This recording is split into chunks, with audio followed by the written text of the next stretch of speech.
Okay, so hi everyone. Today I'm joined with Keira Havens and Nikolai Braun from Revolution Bioengineering. The other community editor, David Schifrin, will be live tweeting this Hangout in case you're unable to watch. So a little bit about Revolution Bio. They began in 2013, and in 2014 they joined the Indie Bio Accelerator in Cork, Ireland. They have also recently started a campaign on Indiegogo in order to raise more money for their beautiful biotechnology platform. Their work is to primarily create petunias that change color throughout the day based on circadian rhythms and detection of varying pH levels. And if this sounds like a little bit out of a science fiction novel to you, you're not alone. But I'll just let Keira and Nikolai tell us briefly about themselves and what their vision is for this platform and a little bit more about the platform itself. So Keira, you can start. Sure. Yeah, thanks, Aakriti, for having us here, and we're really happy to be talking with you guys. I'm Keira. I'm the CEO of Revolution Bioengineering, and Nikolai and I started working together in a plant synthetic biology lab about 5 years ago now, actually. And one of our goals was to kind of take the science that fascinated us and really interested us and bring it out into a more accessible form and quite frankly, a more beautiful form too. It's not often that you get to work with pretty science, you know, so we're excited to do that with the flowers as well. Nikolai actually kind of had the inspiration for this. Yeah, go ahead and talk about that. What are we talking about? Okay, I'll just keep telling the story then. So when we were working in the academic lab, we were working on plants which detect substances in the environment, and this was a concept developed by our PI. She'd been working on it for a very long time. We kind of came in to help work on it, and the project received a little bit of press because the idea, the kind of grand vision, was that you could use these plants to detect things that would be useful to you. That would be, so for example, that could detect explosives in an airport. That was one of the visions that they had. And this project kind of captured public imagination and got a little bit of press. And when we heard the response to it, we were surprised because this is a plant that has been genetically engineered. It's been genetically modified to sense explosives. And we expected the response to be much more negative. We expected the response to be, you know, these GMOs, they are bad, we don't like them. But instead what we saw was that GMOs, the same people that didn't like the word GMO and said, I hate GMO, they would come out and they would say, but I like this plant. I like what it does. I can see a utility for it. I can see a reason for it. So that kind of opened our eyes to the fact that there was a little bit of a disconnect between what people think of when they think of genetic modification, genetic engineering, synthetic biology, and what you can actually do with the technology. So going back to the original point, we wanted to make it as accessible and as beautiful as possible. And so that's why we picked flowers. Okay, and Nikolai, do you want to add anything to that, like what your vision is for this platform? You know, some things that you found interesting, which is why you continued working on it, that might be different from Keira's perspective. With petunias, I guess we started down the idea of that we wanted to make the beautiful biology and something that was but I think like getting into it, there was a lot more that there was a lot of need within the horticulture and floriculture industry that we saw that we could address. That there's a lot of issues within that field where they're unable to solve certain problems in a timely. Using biotechnology, we can address those issues much faster, doing targeted trait development for a relatively easy targets within the flowers and horticulture industry. So you know, it started off as just a kind of a public service kind of high-minded idea like that. It's really much more of a useful tool that we are providing right now. So the tool that you're envisioning for this would then be some sort of a sensor, like you explain, for example, sensing explosives in the airport, or do you also just want to focus more on the artistic aspect of it, having these beautiful flowers being gardened everywhere that change color throughout the day? Or actually, it's really interesting because I was reading this book by Margaret Atwood, and one of the things that they were developing was flowers that change color based on the mood of the room. And I don't know if this is like a direction that you guys are thinking about in terms of, like designing a speculative future with color changing flowers. Exactly. Well, I'm gonna keep talking and then I'll give it back to you. Yeah, so I mean, mood flowers, right? That's something that everybody wants to play with and see, and people really like the idea of becoming more integrated with nature, of being able to grow what we need, being able to actually truly have a sustainable way of life, because everything we need comes from the ground. The platform, it's not a single platform, and we should just say that right now. Right now, plant biotechnology is very wide open. There's been a couple specific focuses for very big companies, but there are a lot of other really fascinating things that plants can do that we could take advantage of. With regards to sensing, we are not focusing on sensing at the moment. Sensing is a much more complicated problem than, say, color change that we're working on.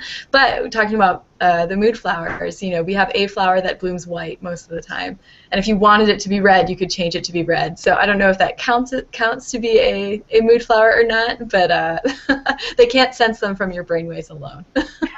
It's getting close. Sure.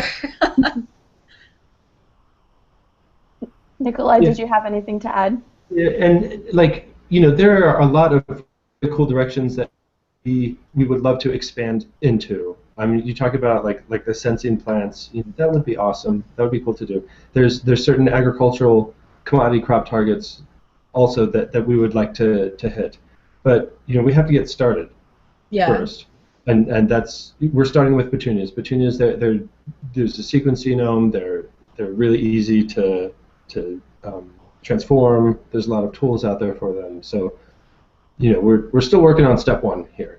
Yeah, building a product is very different from doing research, and so the product. With the product, you want to minimize research as much as possible because you don't want to have all these unknowns that you have to deal with. So in our case, we're working with researchers that have done this for 30 years. We're working with people who have worked with petunias. We're relying on a wealth of knowledge from all of the people who have come before and just explored and observed the natural world and the color in flowers in order to make this happen. And there's no way we would be able to do this without all of that background work that has already been done. So the engineering, the applied biology, that is really built on the research that is happening in plants, just in academic situations. Yeah, I was just going to say, because I've worked, I have some experience working with cloning and like synthetic biology in E. coli and yeast, and that itself is pretty complicated. So I can't imagine, taking an input from a natural cycle in a plant and then doing something with it, like synthetically within the plant itself. It just sounds like an incredibly complicated and difficult prospect. So, if you have anything to talk about, like what were the largest obstacles you faced scientifically, and also like maybe even speak to a bit about the science behind what you're doing. I think that'd be really interesting to hear. Yeah, definitely. I think some of the biggest obstacles that we faced were being scientists, entirely scientists with scientific training, and trying to start a business. Yes, that was a hard thing. I think she wants to hear about the science now, though. Oh, okay. We could talk about this too, if you'd like. So I guess we have the plant that we have a functional prototype of. That is the color change on demand plant.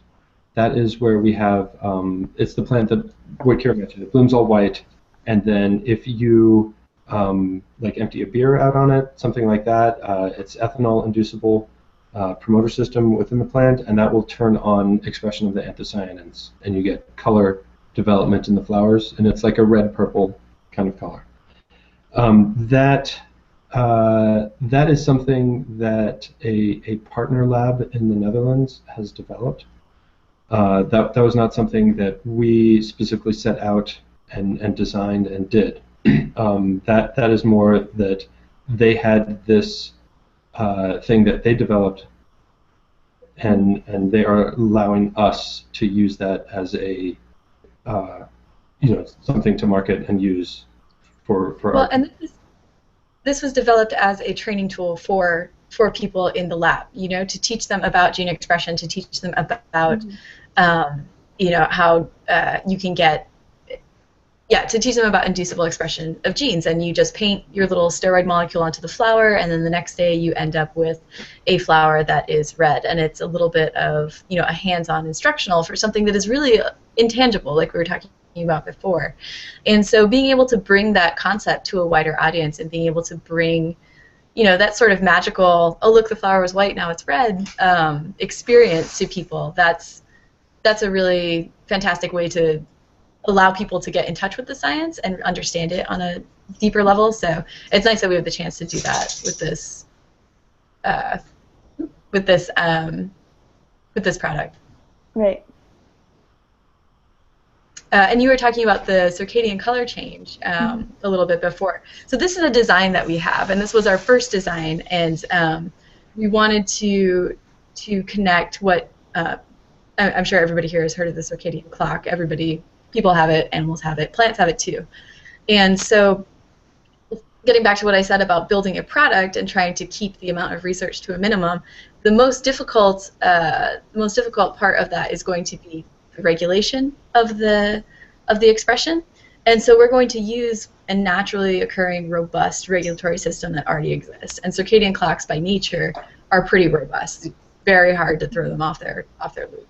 So by using a promoter that is already regulated by natural circadian rhythms, we can cut out a lot of that R&D. So we think. We still have to test this. But this is actually a relatively simple gene circuit. Again, we tried to reduce complexity as much as possible. So it's one promoter, one gene, and we're going to see how that works out and see if we can actually get it to change color on the 12-hour cycle. Okay. And so you're hoping to get this product out in the next year sometime? Well, plants take a long time. So there's a couple different factors here. So like Nikolai mentioned, there's a prototype already of the white to red flower. But that prototype has to be re-engineered for USDA regulations to be released in the US. So that's going to take a year in and of itself. And one of the things we've been trying to do is be really responsive to the concerns that people have about synthetic biology, about genetic engineering. There's a lot of just fear of the unknown out there. And so we're trying to bring on people from the ecological side of things who can take a look at the flower. And when we built this project, we designed with these concerns in mind, to make sure it wouldn't harm the environment, we wouldn't interfere with the wild populations, etc. And this is just kind of one more double-checking, super safety step, I guess, to make sure that everybody is on the same page with what we are working on and how we're doing it. Right. So that's going to be about the white to red flower will be out in 2017. If we are able to raise a ton of money and we get started on the other design that we have, then maybe that will be 2018, the year after. But you kind of have to stack designs and plant work in order to build a pipeline and release something every year. Right. So actually kind of going back to what you briefly touched upon, there is a lot of fear of genetic modifications and synthetic biology. What are your strategies that you use to explain to a non-scientific population, or even a scientific one that isn't necessarily involved in synthetic biology, that what you're working on and that GMOs doesn't necessarily always mean a nefarious application? I mean, clearly, a beautiful plant that changes color is not a very evil thing that synthetic biology is producing. But what other strategies do you use, and do you recommend other companies going down a similar path like you to do? Well, I think some of the things that are just inherently designed into the system, where it is a flower and it is not food, that has been of great benefit to us. What we have seen, and this is just kind of anecdotal, but like it's people have greater objections to the corporate control, like the Monsanto's owning big ag and these kinds of comments and the patent situation, and that it's food. Here's this a new technology. I have to put it in my body. I'm uncomfortable with that. We don't have those two things, and what we have seen is that people don't have great objections to what we're doing, to just making a beautiful flower. Giving somebody advice that is in the world of corn or soybeans, I don't know if we would have something that's so relevant to tell them. Well, I have a couple of thoughts on that. So the approach that we've taken has been very much educational, and it's been very, as I said, kind of conversational and discussion based. We want people to interact with the technology in a way they wouldn't expect. That was kind of our original goal. And like you said, like the flower is very innocuous. You say, I have a color changing flower. People say, oh, cool, let's go look at it. They don't worry about it. They don't immediately have concerns, like Nikolai said, about the corporate control or anything like that. You said the phrase GMO doesn't always mean nefarious, and even in scientific communities, that's the frame that it has. When you say GMO, there's like ominous music playing and kind of like dun dun dun, One of the nice things about this project is that it takes those three letters and lifts them out of their existing context and puts them someplace else, so that people can, so we can bridge that gap between GMO and whatever images that conjures up, and biotechnology and what it can do, and what the actual technology can have an effect on. So that was inherent in our design. For a company that is going to be working on something, well, on any other synthetic biology product, from my perspective, I think the focus just needs to be on the product itself and not on all the explanation behind it, because quite honestly, if people find it useful, they will use it. And it's important not to hide this. Right now there's kind of a trend towards non-GMO transgenics. This sounds a little ridiculous, but based on the way the regulations are written, there's a you can technically word yourself that way, and I don't think that's right. I think it's important to say, this is the technology we use, this is why we use it, because it is more precise, because it is more useful, or faster timeline, and we know we have all the tools we need to make something useful with this. But the average consumer, if they're just looking for a thing to use, they're interested in how well that thing performs, less than the process behind it. So I wouldn't get so hung up on the technology. And this is a lesson that has taken us forever to learn as scientists who actually like the technology side of it. Yeah, I mean, kind of related to that, do you think that there's a way that we need to change the way that science is advocated? I mean, like, we as scientists or synthetic biologists can appreciate the beauty behind genetic engineering that goes deeper than just the flower that's changing color. I mean, the science itself is also really beautiful. Is there something we can do to show the public that too, that there's more to this product than meets the eye, and that it's beautiful as well? Because clearly synthetic biology is a thing that's going into a host of different applications. And so what do you think is a solution to lower this public backlash against the scary music that turns on when you say the word GMO? I think ultimately it's just going to have to be providing quality products that have clear consumer benefit, because in general, people don't have time to understand these kinds of complicated issues. They have their own set of complicated issues in their lives that they have to spend time thinking and reading about.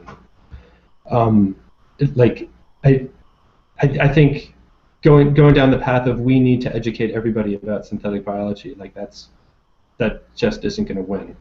I think it's just that we need to cultivate an environment where people think just the general environment around biotechnology and these things it's just more positive. It's just that people aren't scared of something because they can see it working for them. And this is a fine line, right? Because we have groups that are actively working against this technology. It's become a part of their identity that they are anti this technology. And so that's a difficult conversation to have if your identity is also pro this technology, right? Because then you just have two people with different worldviews and it becomes a religious fight.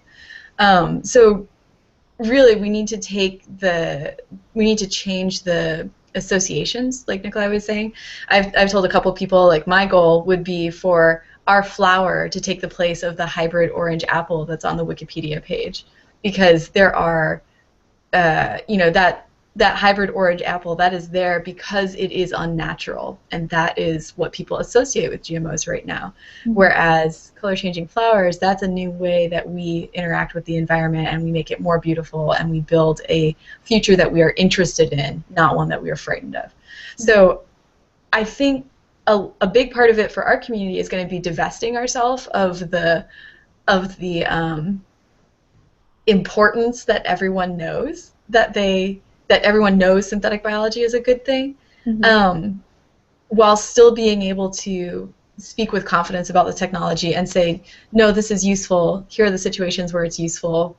Let's have a conversation when it comes to the the regulations and the politics and all of the infrastructure that goes with building an industry along these lines. That's a big reason we went with the flowers too. 80 million households in the U.S. garden, and that is more people than you will ever reach through any other avenue of this technology. It's by focusing on something beautiful that people can live with and take care of and grow and watch it exist as a normal living organism, because that's what it is. We hope that will go a long way towards bringing the level of anxiety and the level of fear way down, because they will have experienced it. They will, people will have grown a petunia and seen it change color and thought, no, that's kind of cool, Yeah. So I guess you guys are not just trying to develop a product, but also open up an avenue of conversation for showing people and making them understand that, synthetic biology or science in general isn't only to develop scary biological mutants that will infect us. And well, and it never is, right? Have you ever known a scientist that was like stoked about the world? Like, nobody does that. And it's important to, I just, again, you said make care if they understand. The flower is going to be pretty. They're going to think the flower is pretty. If they want to get into it more, they can, but they don't have to. They can just appreciate the flower for what it is. There shouldn't be, there's no, the value of my work is not dependent on your ability to understand how I made it, if that makes sense. Yeah. And so the work just needs to speak for, or it can, at least I feel in this case, speak for itself. Cool. So kind of changing gears a little, I want to go back to something Nikolai said before, the greatest obstacle being, for scientists to start a company. So I guess your first experience with this was with the Indie Bio Accelerator, or maybe even before. Maybe you can expand on why you thought that was the greatest obstacle and what you've learned so far and how you've changed. Well, yeah, that's so funny. We talk all day about this. Yeah, we started at the very beginning. We had an idea for a biofuels project, and that's what the company started on. And it was, we came from the realm of science, doing science, no business training, no background in that at all, no business thinking. I had never even read a book on business at that point. I thought, hey, there's a cool thing, there's a cool project that we can do. It's going to help the biofuels industry. And like the more we got into that, like the more that we talked to people within the industry, the more we realized that this was just a little silly science project, like good for a paper, but not really relevant in the larger scheme of helping out the biofuels industry. Well, and all these people have their own ideas that they want to use to help their industry, and so if your idea is not demonstrably better at the time you bring it out, what does it matter? Well, yeah, absolutely. But I mean, it's just, I guess, like what we had in mind, like the cool, clever thing that we had in mind to do was just not relevant for industry really in any way. And I guess that was the first lesson that we had. Like, just because we can think of something cool, it doesn't mean that it's necessarily a business. We did some other things. I don't know. Like we've done continuous learning along the way. But we got into the horticulture side of things because we saw that we could add serious value to that industry just with targeted trait introductions. Not even related to the color changing flowers. Like that's a cool gee whiz thing that we're doing to just be splashy. There's a lot of targets, just like creating the color red in a certain flower, right? That's the sort of thing that is very technically easy to do, and there's a need for it, and we can do it. And that's what we want to position ourselves as, is the horticulture biotechnology company. I think like getting into once we're through the accelerator program, like just really switching over to be full-time business people, that has been a hard transition just because there is so little science involved. It's all about messaging. It's all about positioning yourselves. It's all about presenting yourselves. And that has been kind of frustrating at times, that it's not so much based on, I don't know, like credentials so much as personality in a way. Well, and I don't have any credentials. He does. I have a master's degree. He has a PhD. But it's right. Not about. I have the credentials. What? Keira has the personality, and like Keira is killing it, right? Well, sure. Maybe I'm more chatty, but the frustrating part has been, we're totally happy talking about what we do and why we do it, and we're excited about it. It's just the marketing that really gives us pause, and that's something that I really should have thought about beforehand, right? Because it might be a great idea, but if no one knows about it, then the idea dies. And so it's just a constant sharing of the concept, constant discussion of it, looking for that one kind of connection that people really resonate with, that then your idea can kind of can go viral and kind of spread throughout the world. Color changing flowers, how awesome, let's go get them now. Mm-hmm. Cool. So if there's any new and upcoming synthetic biology researchers who during their PhD are like, whoa, my idea is awesome and I need to make it into a company, what is the first thing, in your opinion, that they need to do before they even go down that path? Finish it. Have a prototype. Okay. Too excited to give recommendations here. So, that's been the roughest thing for us, because our prototype didn't show up until after IndieBio was done. And I mean, really the only reason we're around is because now we have a video we can show people. Without a thing that you can show, it's very difficult to kind of get attention. But I didn't mean to cut you off. Okay, my advice for somebody that has a cool idea, wants to start a company, is just do it. Because you will probably fail, maybe in a very spectacular way, maybe in a lot of different small ways. But you're going to fail, and you're going to learn so much from all of your failures. But that's how it works, and you're not going to have a better way to learn than that. That is 100% true, and you should start doing it. But the things that we keep coming back to is a need for IP, and there's a movement towards open source and all of that, which is great. And right now, plant biotechnology, a lot of things are coming off patent that we can use. But if you're looking to go the venture capital route, they're not interested without IP. So that's something to think about. But then also talk to everybody everywhere, because you don't know anything. You just came out of a lab, and you know how to pipette, right? And that's it. You need to talk to people that are in marketing, that are in IP, that have run a business, because there's so much knowledge out there, and it's not necessarily knowledge that you can teach, that's in a book. It's just experience. You got to find those. Yeah, things that they've learned by trying and failing. And at a university, you have great resources. You have a business school, probably. Just go over there and say, hey, business guys, this is my idea. Do one of you want to work with me?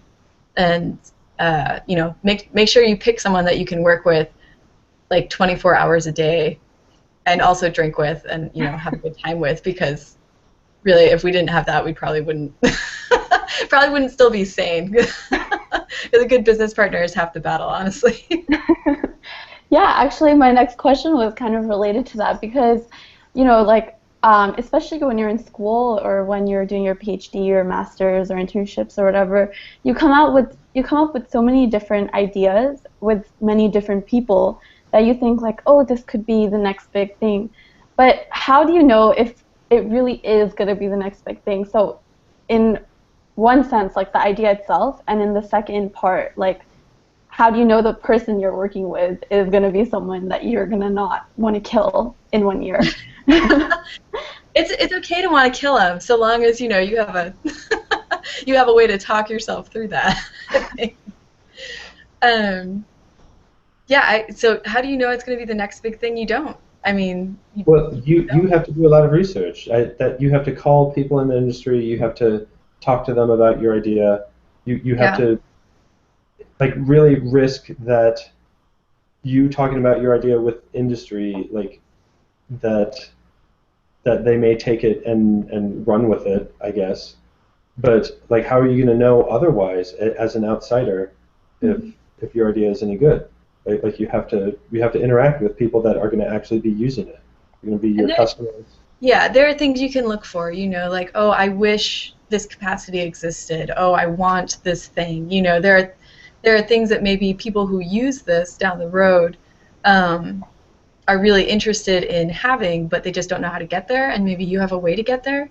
And every single business is different. So for us, right, we're very consumer facing. We are the people that are going to end up using the color changing flower. Those are gardeners and other people who garden. But there's another facet to the business where the industry could also use the technology we have. So we have to know exactly who we're talking to and what products are for which groups when we're thinking about that. There's other, you know, high-tech industries that come out of labs. There's a gentleman who just makes big mirrors, and he has technology to make enormous mirrors for satellites or telescopes. I'm sorry, I don't know exactly what he does. But he has been doing this. This spun out of his lab. It's one person, but his product is so niche and in such high demand, and he has such good relationships with his customers that it can be just him and just some rented space and that's it. For us, we can't operate on that model because we're working with petunias, which are $4.99 at Walmart. You know, so we have a much different type of model. And having someone tell you this is a nice idea is very different from having a customer that will pay you for it. So, like Nikolai said, talking with people continuously, looking for that thing that resonates with them, that thing that they want to, that problem that your product is solving. It might be one that you didn't know was going to be solved by your product, but it's only through talking to people continuously that you'll learn that. I don't, not killing each other. What what is the secret to that? Well, we worked together for 4 years before we Yeah. started this. So like we knew already that we had, you know, good working relationship. Um, like I don't know. I mean, you just know if that's going to work or not, or like, you know, the kind of fun that you can have. Like Keira, I can go and have a beer with her, right? Some people also I work with and we work well together, but we can't go and have a beer because we're going to talk about politics or something. It's just not going to do well. If you're going to be picking someone, you know, to work with you, right? It's really important that you have a shared vision for what the company does and what it is going to end up doing. I'm sorry, the sun is just peeking over here. It's really important that that you have kind of that same path forward in your mind, and that there's a lot of good communication going on there. And if you can't have that communication, or if there's something kind of intractable about someone doesn't want to give up this one portion of it, you know, that's going to be a problem. Because for us, we're looking at a change right now too. You had mentioned earlier that we are both starting a conversation and building a product. And what we've realized is that we can't do that effectively as a business. So one of those things, we're going to have to change the way we work. Either we focus solely on the product or we focus solely on this conversation, because right now we're not doing we could do much better at both of those if they were separate endeavors. So we're trying to figure out how to, I guess pivot is the word they use, but reposition ourselves to really make a difference. And I would say just another point is, like, if you are shopping around for a business partner, complementary skills, that's another. If you're both just lab rats and like a well, I think we do okay. But if you just have like the identical backgrounds, the identical skill set, then you don't have a whole lot of diversity in what you're starting out with. If you go a little bit outside your immediate field to pick up a business partner, then I don't know. There's just a chance that you'll get like, oh, somebody that knows how to do web design, somebody that is less hesitant to pick up the phone and call people than the other one, something like that. Cool. So where do you guys see Indie Bio going into the future? Like what kind of direction? I guess first you'll want to try to focus on either the conversation or the product aspect. But what's next? What's after 2018? Or is that not something you're thinking about right now? So that's a ways out there, and what we can get to depends on the funding we raise now and what projects we can start. One of the goals of the floral biotechnology industry has always been blue, and we have a couple thoughts on how we might be able to get to that. So that's something that we'd love to try. I like polka dots. I would like to make a polka dot flower in terms of aesthetics, and just that whole space is really wide open for new and interesting floral varieties. So we'd love to become the kind of a next generation plant breeder, doing the things that complement conventional breeding that maybe you couldn't get to in a quick time frame in the horticulture industry. But we'd also like to expand this and explore maybe, I guess, again, non-traditional uses of this in bigger crops. If you had blue if you can make blue in a flower, well, maybe you can make it in cotton also, and you can get natural blue genes that don't require any dyeing, right? So things like that, where we can cut out chemical processes somewhere in the middle there. Yeah, and I mean, you mentioned using circadian rhythms in order to build your circuits, but I mean, even animals and mammals have circadian rhythms, so not connected to anthocyanin, but do you think that this is like a direction you could go into as well, or you just primarily want to focus on plants? Do you want to take that? Yeah, wow, we have not thought about engineering animals, honestly, at all. So no. Well, they're very different. We're with plants. We're going to stick with that.